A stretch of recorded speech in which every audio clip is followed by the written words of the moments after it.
Coming up on What's the Hoops, Tuesday at the Corn Palace, we had two battles of highly ranked teams playing. We've got highlights and more. Plus, it's officially postseason time. We'll give you the rundown on the reasons to watch in girls hoops. Boys, coming up soon enough. Then, get to know the D1 players across the state. We'll introduce you to the 8 high school seniors who will be playing Division I basketball next year. What's up, it's What's Hoops with Darron Wallace and Jason Andera. Jandy, if you're friendly. And Jandy, it's postseason time. The moment we've all been waiting for. The time of the year that everyone plays to get to. And you want to end your season on the highest of high notes. It's been a long season to get there, but now it starts to get real tight. Girls A, Girls B have already started their region tournaments. They've got some qualifiers for the Sodak 16 coming up tonight. Some big games which we will talk about. The rest of the classes just finishing up those last couple regular season games before they start that same process the following week. And you know what? There's some teams that have really heated up, including ones that we're going to talk about in Brandon Valley and Mitchell. Both those two teams on both girls and boys have come in with some big-time winning streaks. Yeah, you talked about it right there. Brandon Valley and Mitchell. It was a battle in the Corn Palace. Both boys and girls highly ranked in their respective classes. And it was quite the atmosphere. Yeah. More than 2,000 fans showing up in the Corn Palace. It was a doubleheader. And I mean, what a way to finish out the regular season with these two teams as we're at the finish line. And I mean, the highlights, the sounds, the sights, what was it like in the Corn Palace? Well, they couldn't have scripted this better, first of all, because you know, you've got a couple of old ESD teams facing off for a championship late in the season, ranked teams playing against each other, and a huge test on the boys' side. Both teams came in with an 11-game winning streak. And on the girls' side, you had the hottest team in the state in Brandon Valley taking on Mitchell, who had only lost that one game just a week or so ago. In the girls' game, the Lynx started out hot, got ahead 8-3 early on. Olivia Paget lit it up for Brandon Valley, 13 first-half points for her. And then Sawyer Stabner, of course, the leading scorer for the Mitchell Colonels, came back, hit a big three. They took the lead with about 5 minutes left in the second quarter. And then Mitchell started to pull away in the third quarter before a strong fourth quarter for the Lynx. They came back and actually took the lead in this one with 3:58 left in the game. But then Addie Simpson, the sophomore for the Mitchell Colonels, came up with a huge three-pointer in the final minute of the game. From there on out, they iced it off with free throws. Stabner ended up with 20, Van Overshield with 15, Simpson with 13, as the Mitchell Colonels defeated Brandon Valley. But Olivia Paget, she is becoming a star for Brandon Valley. She put up 23 of her own points. They're going to be a team to reckon with for sure. But right now, Mitchell continuing to win those close games, just have that one blemish on their record when they lost to Washington, gave up that huge shooting night to Washington, couldn't shoot themselves. But other than that, they have been very impressive this year. Yeah, and people have been kind of doubting Mitchell. I mean, even before they lost to Washington, no one really took that undefeated record seriously. But they were undefeated in the teams against the teams they played that were over 500, and they weren't just beating teams under 500. They were destroying teams that were under 500. So they were beating good teams, they were beating bad teams. They were essentially beating whoever was put in front of them, and you have to be rewarded for that. And at the end of the day, I mean, it's no mistake when you end up with just one loss at the end of the season, right? And their head coach, Dave Brooks, he said this all year. We're just going to worry about putting in the hard work and see what happens after that. They had no inkling that they would win the ESD or they would have a one-loss season to this point.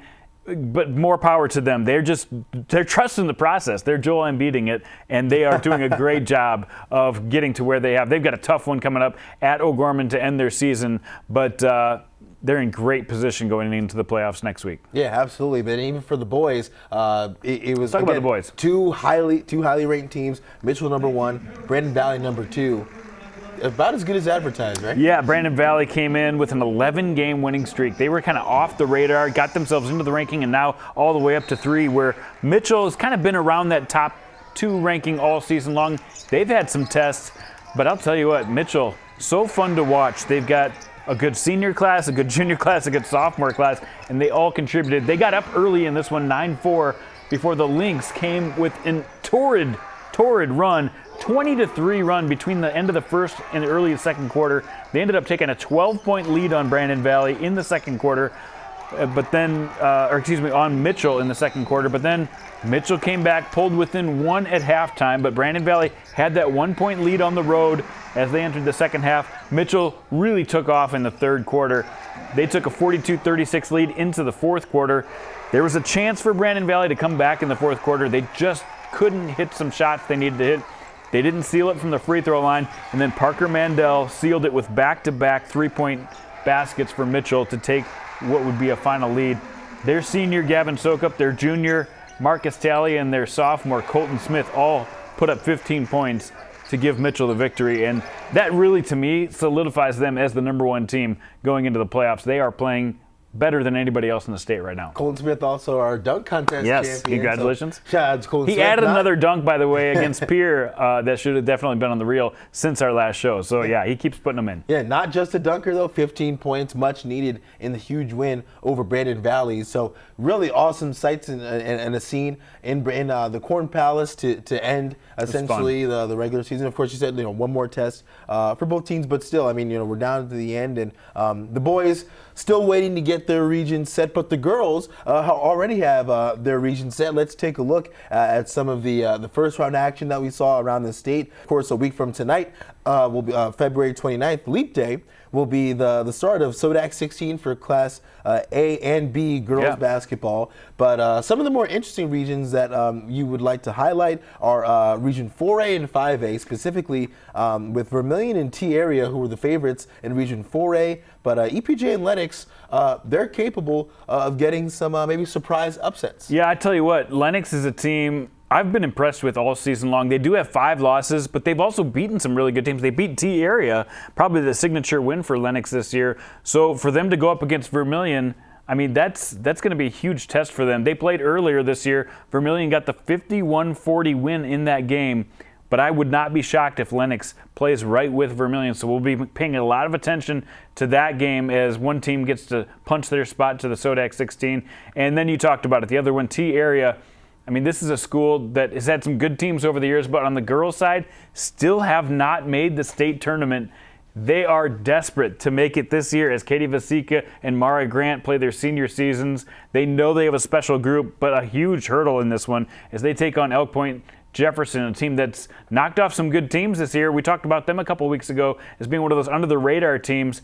This is a game T has to be very careful to get past before they have a chance to punch their ticket next week in the SODAC 16, a huge game for the Titans. Yeah, and in the postseason, just to talk about T area for a second, in the postseason, when you have the best player on the floor, which T area will, have basically almost every single 99 time. 99 out of 100 times. Court, yeah. You always feel like you have that extra edge. If there is a time, it's definitely now. This is the year. All the hype and excitement that's gone into the recruiting class that Katie Vasecka's in. I feel like she can really stamp just how good she is. I mean, there's no doubt about it. But I think it would just really be like kind of the icing on the cake, the cherry on top of the icing of the cake, if you will, to really her entire high school career. That's the one missing link on the resume is getting it done at the state tournament level, and they definitely have a chance to do it this year. So that's Region 4A, but in Region 5A, I think this one could be just as good or better than Region 4A. You've got Wagner, who's been up and down this year. A couple of close losses to good teams, but for the most part, they've been really strong, and they've done it with the Copel sisters. Ashlyn Copel having a tremendous year. She's had, I've seen at least 3 triple-doubles that she's had this year involving blocks, and I think she's one of the players that's going to be, a big-time D1 player when she has her chance. She's only a sophomore right now. But she can carry a team. And then on the other side, you've got Emilee Fox. We've seen her carry Mount Vernon Plankinton, and they got the win on Tuesday night over Bonhomme to get to this situation. So I think that Wagner MVP game is going to be outstanding. And then Parkston's another team that's been under the radar this year. They've played very well. They come in as the 2 seed playing Hanson. Hanson, one of the only 2 teams in the state that have beaten Ihnen this year. They've come in with a great season themselves under Jim Bridge. So I think Parkston Hanson's going to be an outstanding, one of the best games that we'll see all Thursday night. Yeah, a lot of exciting matchups in our regional tournaments. Region 4A and 5A, definitely ones that you want to look out for. If you're in the area, I'll be watching. I always say, or if you're in the area and you're watching, just check out these games. Nothing wrong with checking out a little bit of postseason high school basketball action. Got it. Because it never disappoints. Anybody can beat anybody, and I don't think that's any more true than when you look at high school sure. basketball.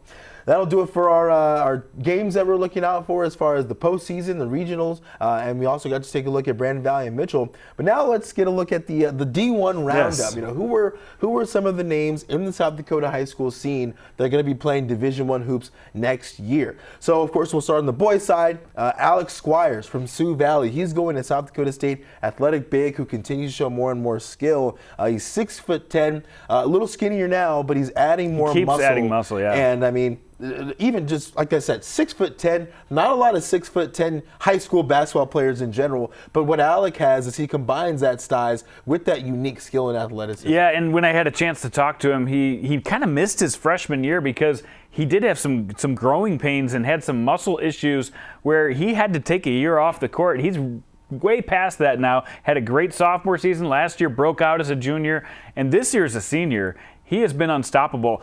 The thing that sets him apart, 6'10", athletic. I mean, he's not just a bruiser that's going to get it done on the inside. He is very capable of running the break, as we've seen on some of the dunks that he had last week. And he does a great job defensively as well, guarding several different positions, and that's going to really come to his advantage in the Summit League as well. So he just went over 1,000 points for his career earlier last week, so congratulations to Alec on that.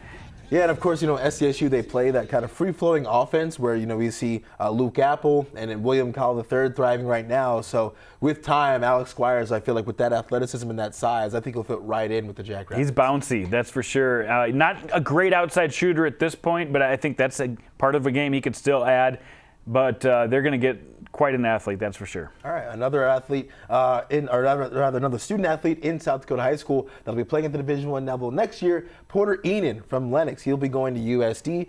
And one of the more athletic players in the state. He missed the beginning of this season due to a football injury, but he's been back. And I remember when he came back, I believe he had a couple of 30-point games. I mean, he didn't just hit the scene like, oh, I'm back and I'm playing. He hit the ground running. He hit the ground and was like, yeah, I'm back. You guys better take notice. I mean, what kind of a player is Porter Ihnen that, you know, to miss all the season and come back and hit the ground running like that? What kind of player? Honestly, I think he showcased his athleticism almost more during the football season. You saw this guy making crazy catches all year for Boston Catcher in that Lennox offense.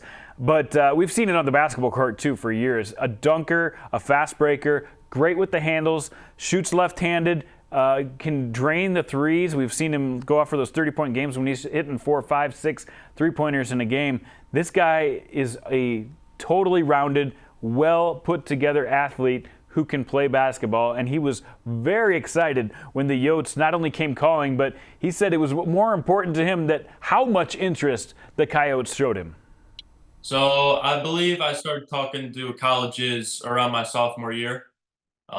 It started a little slow, just talking to SDSU and USD, but once I picked up some of the offers, some more communication started coming in with other colleges. But I think I decided USD just because of the coaching staff and the way they did things, their philosophy. They were great to me, and I felt like I was wanted there. And obviously, you want to go where you're wanted, and I think I'll have the best future there. Of course, the Yotes struggling a bit this season, but I think with the addition of, you know, just some younger players, I think what they've got going on there, they've got talent. I think they just need more time for Coach Peterson's maybe system to take place. He had kind of a strange year last year where he missed some time due to, you know, an injury he suffered at home.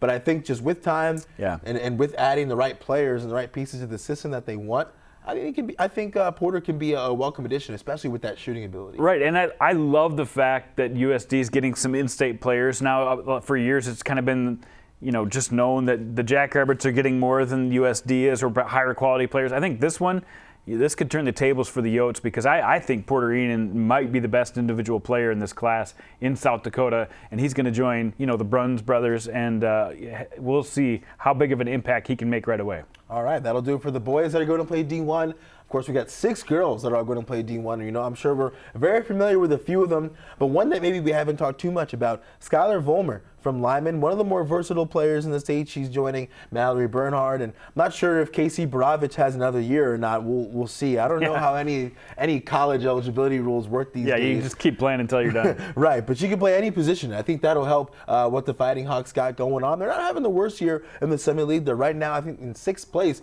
But Skyler can add some versatility to that roster for sure. I think this is one of those players who's almost better suited to the college game than the high school game, to be honest, because she's so athletic, such a good defender. She can defend multiple positions. I think that's going to fit in perfectly with where she's going to be in the Summit League. And I absolutely had a blast talking to her. She's a track athlete who's been a basketball nut for her whole life, and talked about how her dad, being a basketball nut, really helped her grow up in the gym and is coaching her now. And she talked about making it a no-brainer going to UND.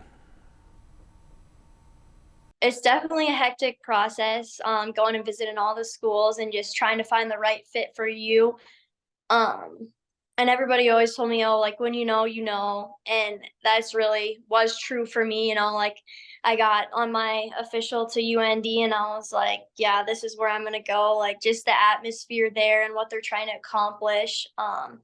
All the people are great, and North Dakota is very similar to South Dakota. So it was just like the town's great, campus, and I just loved everything about it. So yeah, always welcome to get athleticism at the college level. And like you said, kind of, you know, one of those games where, you know, like Grant Nelson, kind of like, if you can remember, right. You know, when he grew up, I mean, he didn't even start playing organized basketball until he was 16. Like, when you have that, you know, that athleticism where you can just do so many things and you're not really particularly great at one thing, but you're good at a lot of things. Yeah. It maybe translates better at the college level, where coaches will kind of, you know, bring out that innate She won't see that same, really you know, defense that she sees in high school right now too, and that might free her up even more. I think she's a real gem. Right. And, of course, we've got the Fab Five of South Dakota. You've heard their names before: Mahli, Abdouch, Jaidyn, Dunn, Emilee, Fox, Claire, Sheppard, and, of course, like we just talked about earlier in the show, Katie Vasecka. These 5 players, I mean, we talked about them, we raved about them all season long, but it's justified. I mean, when you look at their accomplishments, when you look at, I mean, you've got multiple, not just one, but 2,000 point scorers in high school, and I think actually Claire Sheppard, she's actually the all-time leading scorer at her high school, yep. Flandreau High School. These 5 players, I mean, you've been covering high school sports for a very long time. Does this group of 5, you know, do they remind you of any group? Do they stand alone? Like, what is it about them that makes this group so special? I mean, I've never seen 5 in-state players be the entire recruiting class at a D1 school in the Dakotas. That just doesn't happen. Last year, USD got 3 players from in-state, but they got a late addition with Mahli, or excuse me, I always say Mahli Mason, but it was Coral Mason, and you know, Avery Broughton coming off an injury. It just wasn't as touted as some of the other classes. But this year, we've heard about these girls. They've all been committed for over 2 years now, and now they come into the Jackrabbit program, and they can make a starting 5 because they all excel at a different position on the court. So you might see all these 5 playing together at some point down the road, and that just makes it exciting. And what else makes this group exciting is how good they are in defense. All of them can play great defense, and I think they can all get stronger in that category too, which means, you know, if you can play defense, we all know they have the offensive skills in high school, but if they've got both,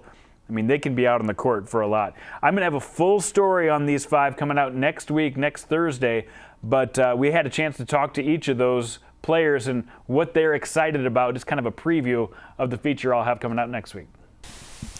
I think it was kind of known the whole way. I was like, in the back of my mind, it's like STSU is the place to be. So things started changing when I was talking to coaches, and I really liked Coach AJ. And then moved to South Dakota, and I just wanted to stay here. I knew I wanted to stay kind of close to home because I just love it here, and I was really focusing on where my academics would be best. And went on a few visits to STSU, and I just like fell in love with it. And I don't know, there was just one thing calling me, like, this is where I need to be, and I couldn't imagine going anywhere else now. I've always watched them. Me and my family have always been big fans, and so I've just always dreamed of playing for them, playing for Coach AJ. And then when I got his call and we first started talking, I got really excited, and I was like, yep, that's where I want to go. Really unreal. I mean, I grew up going to all the women's camps for little kids or younger girls as well. And when I realized, like, this is a coach that I've looked up to, and I'm on the phone with him and talking to them and getting to know the girls, that was pretty special.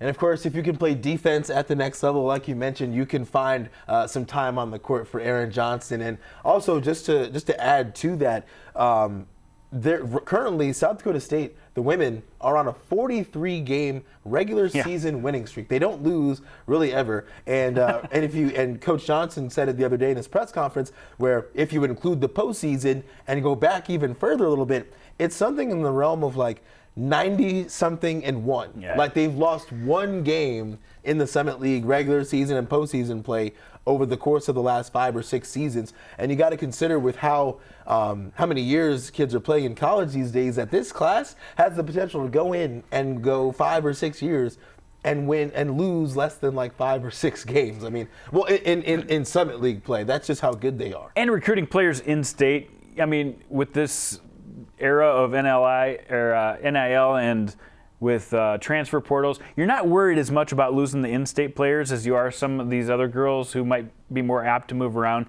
I think these 5 are jackrabbit lifers, and I think almost all of them could play at a larger level if they wanted to. Katie Vasecka in particular, I think she had her choice of plenty of places to go.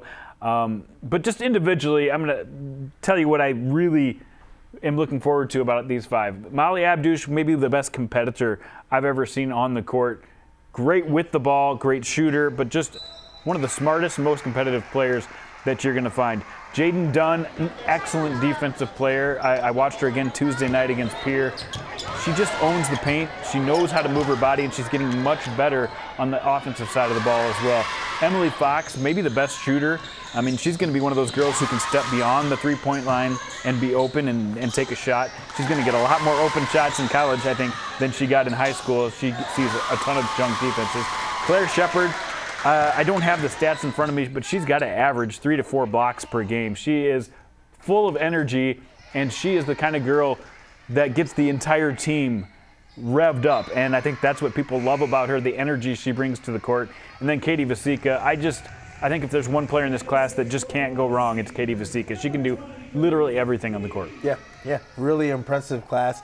Freddie Coleman raved about them as well. I was talking with him on Saturday at the USC St. Thomas game, and he was also kind of saying a lot of the same things, where there's no holes in this class, especially like Katie Vasecka, you said, there's no holes in the game, and he's really excited to see what they do at the next level. I can't wait to see what they do as well. That'll wrap it up for our D1 roundup, and now, of course, we'll finish it out with our big games to watch this upcoming week. Of course, Thursday, we've got Class A and B SODAC qualifying games. This is kind of the coup de grace. Everyone's been waiting for this. I don't know how many upsets we're going to see, to be honest, but we talked about Region 4A, Region 5A as being ones that wouldn't be a huge upset if they lost, but there's always a couple more that will pop up out of the middle of nowhere. I do see a lot of the chalk, the 1s and 2s, advancing, but we'll see tonight how that all works out. Yeah, absolutely. Of course, then tomorrow we've got Mitchell and O'Gorman for the girls. That's Friday night. And then for the boys, Rapid City Christian at Hot Springs. Yeah, and they've played each other already, Rapid City Christian and Hot Springs. Both those teams looking for a surge going into the playoffs, and I think either one of those two teams could be tough teams to watch. On the Mitchell-O'Gorman game, they're playing both boys and girls doubleheader, but it's the girls game that we're going to be paying attention to. A combined 1 loss between these two teams. So I think I don't know if they want to play their last regular season game quite at this level, but they're getting ready for state tournament action there. So 2 great games on Friday to watch. Yeah, people have been wanting Mitchell to get tested. Well, they've been tested before, but this is about as good as it can get. So I'm really excited to see how that game shakes out. Saturday for the girls, Harrisburg at Brandon Valley, and the boys, Brandon Valley at Harrisburg. Yeah, and of course, these two teams on both sides have been in the rankings most of the year. For the girls, Brandon Valley coming off that loss of Mitchell's. We'll see how they bounce back. Harrisburg's been kind of bumped down the rankings a little bit after a couple losses. We'll see if they can make a charge back. And on the boys' end, you got the number 2 and 3 teams in the state going at it. Huge test for both those teams. I'm buying into any Mitchell, Harrisburg, or Brandon Valley game, whether it's boys or girls basketball at this point. Yep, and Monday and Tuesday, the boys regions finally get started. Boys A and B, those will begin. So the girls already a week ahead. The boys getting started next week on Monday and Tuesday. Can't wait. Anything that maybe stands out to you? Any region you're looking forward to in particular to watch on the boys' Well, side? anytime you're in Class A, you look at Sioux Falls Christian's region or Hamlin's region. Those are the 2 big favorites, but they've got tough regions to get out of. So you're always watching for potential upsets for either of those regions. But it's all great, really. It's all great. It's basketball.